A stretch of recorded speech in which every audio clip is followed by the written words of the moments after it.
नमस्कार. मी मिताली देऊळकर, अभिनेत्री आहे.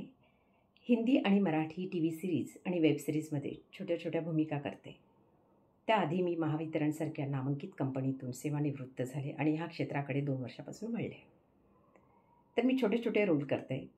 त्याचबरोबर मला सांगायलाही आवडेल की चिन्मय मायदेव दिग्दर्शित आणि वैजयंती सिन्नरकर लिखित मातृत्व हे नाटक इतकं छान आहे की आई आणि मुलाच्या निखळ स्वच्छ प्रेमाचं एक ज्वलंत उदाहरण ह्या मातृत्व नाटकामध्ये दाखवण्यात आलेलं आहे.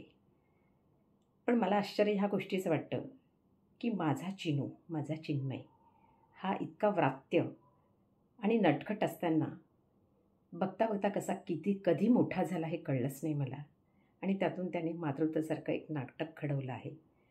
तर मी असं म्हणेल की रंगमंचावरील कलाकार आणि रंगमंचावरील मागील कलाकार, फ्रंट स्टेज आणि बॅकस्टेज ह्या सगळ्या छोट्या मोठ्या कलाकारांना मी भरभरून आशीर्वाद देते आणि शुभेच्छा देते की हे नाटक फार काही मोठं काहीतरी घडून आणू देत, ही शुभेच्छा मी व्यक्त करते.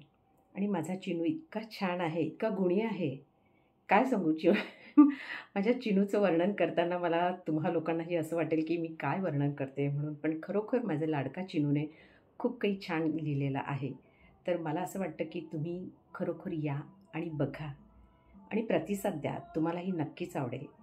येत आहे ना नाटक बघायला, मातृत्वाचं, आई आणि मुलाच्या नात्यातील निखळ आणि स्वच्छ प्रेमाचं जरा वाहणारं नाटक. प्लीज या. थँक्यू.